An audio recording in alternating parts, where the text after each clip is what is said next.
Hi, my name is Daniel. I'm the owner of the Raminfard School of Arts, and I teach people how to draw and paint. One of the reasons why I decided to start a YouTube channel is to share with you guys what the joy of drawing and painting really looks like and feels like. I think that there's too few things in this world for us to learn to get lost in that are healthy for us, but art is definitely one of them.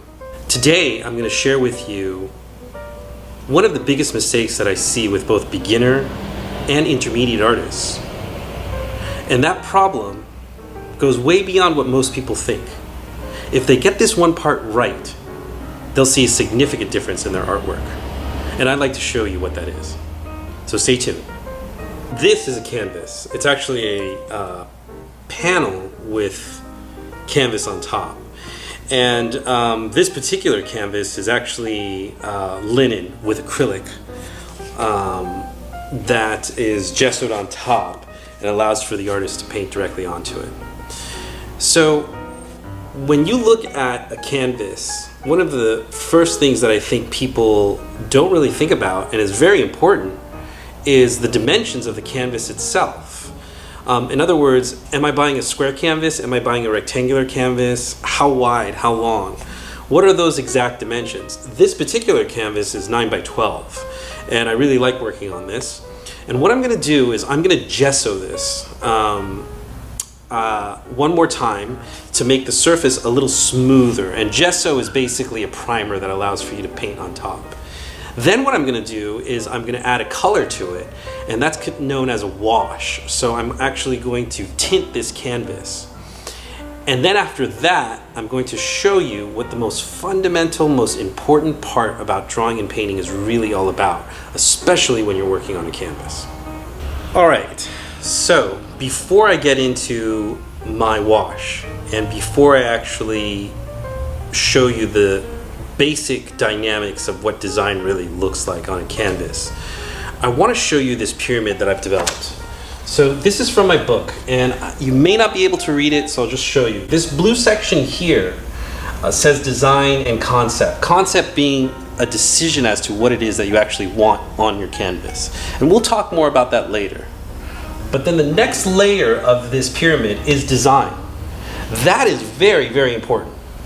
Getting your design right is one of the key things to drawing and painting. So we've talked about that a little bit, but I'm going to show you what that looks like.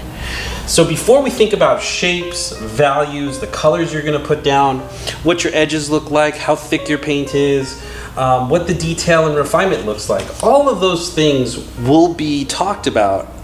But before we ever even get to them, it's the design that matters. I've been teaching for about 18 years now. And in those 18 years, I've taught well over 1,500 people how to draw and paint. It has been my experience that once they get the design right, their artwork skyrockets. And that's what I'd like for you.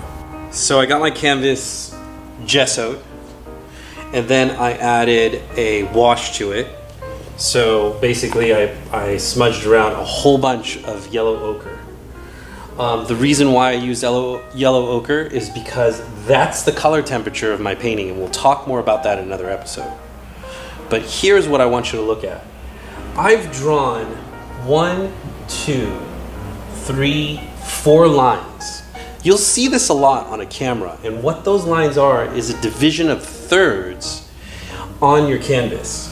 So why would I do that? Because this area right here, which is determined by these 2 red lines, right? They cross right down the middle. They tell you exactly where the center of your canvas is. And we're so used to looking at things directly dead on in front of us that when we put something there in the middle, it bores our viewers. So you want to avoid that by recognizing where your center is and placing the objects that you want to paint around that center. And these cross lines have been used by both artists and photographers alike.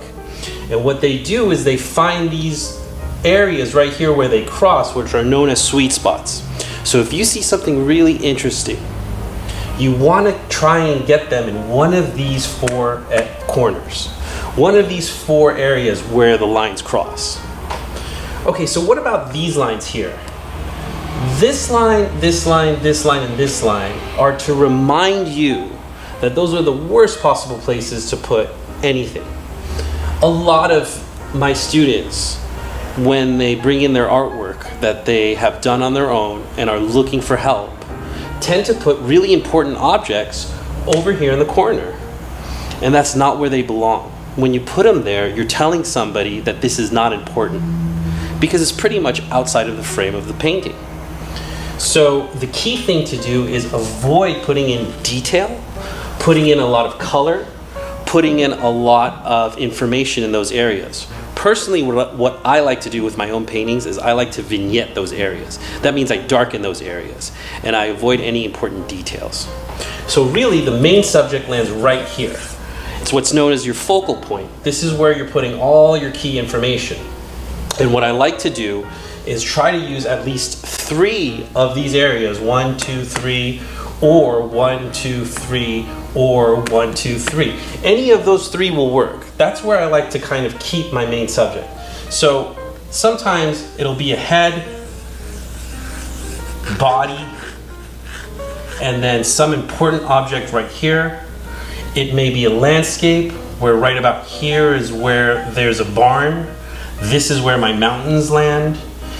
It may be a painting of flowers, and so I may place my flowers here rather than in the center. And then right over here is maybe a loose petal. So that's the whole idea behind design, is that you intelligently place things where they belong on the canvas. So I'm hoping that this will help you. Try making a grid of your own and then drawing stuff out. See how it works out for you. Let me know in the comments. Thanks a lot.